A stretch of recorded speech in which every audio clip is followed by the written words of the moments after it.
እሺ የእስልምና እምነት የነቢያት እምነት ነው ካለን ነቢያት ደግሞ ስለ ኢየሱስ ክርስቶስ መምጣት ከድንግል ማርያም መወለድ መሞት በሶስተኛው ቀን መነሳት ማድረግ ጽፎ ያስቀመጡትን እንዴት ነብዩ መሐመድ ሊሽረው ቻለ? አንድ ሁለተኛ የት ጋር ነው በሶስተኛው ይነሳል ብለው ነቢያቶች ያስቀመጡት? ትንቢት ነበረ። ትንቢቱ ተፈጻሚ ሆነ በብሉይ ኪዳን። ቤተ መቅደሱን ብታፈርሱት በሶስተኛው ቀን በሶስት ቀን መልሼ እሰራዋለሁ ማለት ህንጻውን ሳይሆን እሱን ራሱን። ቆይ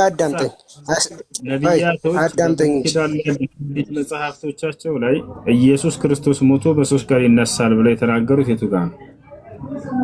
ቤተ መቅደሱን በሶስት ቀን ብታፈርሱት በሶስት ቀን መልሼ እገነባዋለሁ ማለት እኮ ህንጻውን አይደለም፣ ይሄ ብሉኬቱን አይደለም። አንድ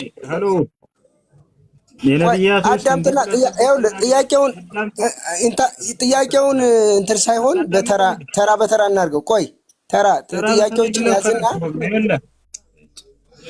ነቢያቶች ትንቢት ተናግረዋል እንደሱ ብለዋል ካረለ የቱ ጋር ነው ትንቢቱ ያለው? አጭር ጥያቄ እኮ ነው። አወጣልሃለሁ። እሺ እሱን አመጣልሃለሁ። የቱ ጋር ነው ያለው? ቆይ እሺ ታገስና ሌላውን ጥያቄ ምን ጠይቀህ እኮ አይደለም። ማስረጃውን አምጣና እየጠየቀህ ደግሞ ትጠይቃለህ አይደለም። ሶስት ጥያቄዎችን ትጠይቃለህ። ሁሉንም ይኸውልህ፣ እባክህ ወንድ ልጅ ነህ፣ ትልቅ ልጅ ነህ፣ መረዳት የምትችል ነህ፣ መረዳት የምችል ነኝ። ለተናገርከው አሁን ነቢያቶች እንዲህ ብለው በትንቢት ተናግረዋል በትንቢት መጽሐፋቸው ላይ ብለህ ተናገር። የቱ ጋር ነው እንደሱ የሚለው? እሺ ለአዳም የገባው ቃል ኪዳን አለ አይደል? የሰው ልጅ በሰራው በደል ምን ብሎ አዳምን ከልጅ ልጅ ተወልጄ አድንሃለሁ ብሎ ቃል ኪዳን አልገባለትም? የቱ ጋር አልገባለትም? ኦኬ ማጣቀሻዎችን ነው የምትፈልገው? አዎ ማስረጃ ማጣቀሻዎችን አወጣልሃለሁ። እሺ ጥያቄ ልጨርስና ማጣቀሻዎችን አወጣልህ። ማጣቀሻዎችን አወጣልሃለሁ።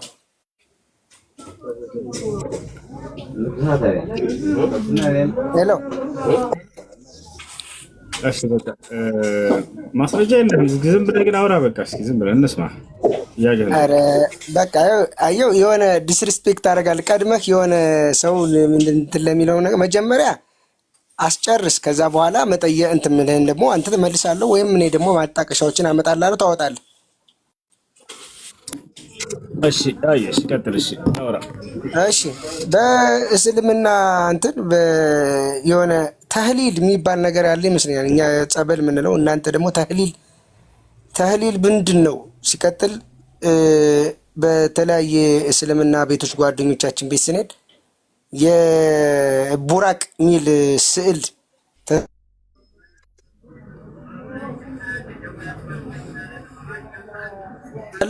ስለ እነዚህ ሁለት ነገሮች መልስልኝ። ተህሊል ማለት የላኢላሃ ኢለላህ ቃል ነው። ከአላህ በስተቀር በእውነት የሚመለክ ሌላ አምላክ የለም ብሎ መመስከር፣ ይሄ ተህሊል ተብሎ ይጠራል። ሌላው እኛ ቤታችን ውስጥ የሚቀመጥ ቡራቅ የሚባል ስዕል የለንም። እርሱ ሰዎች ዝም ብለው የሰሩት ስዕል እንጂ ነቢያችን ሰለላሁ ዐለይሂ ወሰለም ቡራቅን በስዕል ገልጸው አላስቀምጡልን። በእርግጥ ቡራቅ የሚባል ነቢያቶችን አምላክ አላህ ስብሐነሁ ወተዓላ ወደ ሰማይ ዓለም የሚወስድባቸው የሆነ ከፈረስ ዝቅ ያለ ከአህያ ከፍ ያለ እንስሳ ነው። ነቢያችን ሰለላሁ ዐለይሂ ወሰለምን ከመካ እስከ ቤተል መቅደስ ወይም እስከ ቤተ መቅደስ ኢየሩሳሌም እስከሚገኘው ድረስ በመልአኩ ጅብሪል ዐለይሂ ሰላም አማካኝነት የወሰደበት የሆነ እንስሳ ነው። እርሱ በራሪ ክንፋማ እንስሳ ነው።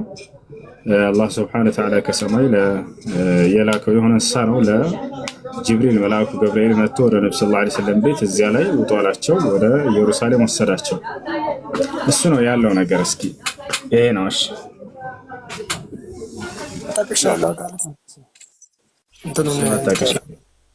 አይሽ እንደሱ ነው።